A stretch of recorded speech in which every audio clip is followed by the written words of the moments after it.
নমস্কাৰ আসসালামু আলাইকুম বন্ধু বান্ধৱীসকল মোৰ এই কিতাপৰ পৰা এটা টপিকস আপোনালোকক জনোৱাৰ উদ্দেশ্যত এই ভিডিঅটো বনাইছো চাও ইয়াতে কোনটো টপিক আজি আলোচনা কৰিম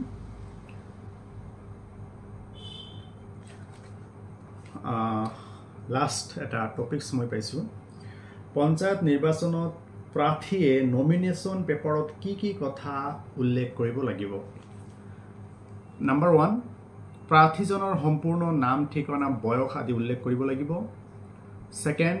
প্ৰাৰ্থীজনৰ পূৰ্বতে আদালতৰ দ্বাৰা দোষী সাব্যস্ত হোৱা গোচৰ মকৰ্দমাৰ নম্বৰ আইনৰ নাম আইনৰ ধাৰাবোৰ দোষী সাব্যস্ত হোৱাৰ তাৰিখ শাস্তিৰ পৰিমাণ আদি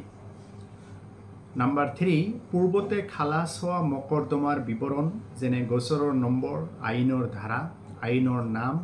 খালাস পোৱা আদালতৰ নাম খালাস দিয়াৰ তাৰিখ খালাস দিয়াৰ পিছত যদি কোনো আপিল ৰিভিজন ৰিভিউ আদি দাখিল কৰিছে তাৰ বিৱৰণ আদি 4 নম্বৰ নমিনেশন পেপাৰ দাখিলৰ 6 মাহ পূৰ্বে প্ৰাৰ্থীৰ নামত দাখিল হোৱা গোচৰ মকৰ্দমাৰ সবিশেষ যত আসামী এজনক শাস্তি হিচাপে 2 বছৰ বা তাতকৈ অধিক কাৰাদণ্ড বিহাৰ সম্ভাৱনা আছে আৰু সেই মকৰ্দমাত প্ৰাৰ্থীজনৰ বিৰুদ্ধে আদালতে চাৰ্জ ফ্ৰেম কৰিছে নে নাই অথবা কগনিজেন্স লৈছে নে নাই আদি উল্লেখ কৰিব লাগিব 5 নম্বৰ প্ৰাৰ্থীৰ স্বামী অথবা স্ত্ৰী প্ৰাৰ্থীৰ ওপৰত নিৰ্ভৰশীল ব্যক্তিৰ স্থাবৰ অস্থাবৰ আৰু বেংকত জমাকৃত ধন হা সম্পত্তিৰ পৰিমাণ আদি উল্লেখ কৰিব লাগিব নাম্বাৰ 6 প্ৰাৰ্থীৰ স্বামী অথবা স্ত্ৰী অথবা প্ৰাৰ্থীৰ ওপৰত নিৰ্ভৰশীল ব্যক্তিৰ নামত থকা গাড়ী অট্টালিকা জীৱন বীমা পলিচি আদিৰ সবিশেষ উল্লেখ কৰিব লাগিব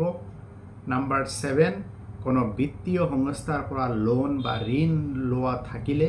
তাৰ বিশদ বিৱৰণ আৰু কৰ কাটল দি থাকিলে তাৰ সবিশেষ উল্লেখ কৰিব লাগিব বহুত ইম্পৰ্টেন্ট কথা এই কিতাপখনত উল্লেখ আছে কাৰোবাৰ যদি লাগে আপোনালোকে ডাক সেৱাৰ জৰিয়তে ল'ব পাৰিব ডিটেইলছ আপোনালোকে ইনবক্সত বা ডেসক্ৰিপশন বক্সত চাওক ধন্যবাদ হ্যাভ এ নাইস ডে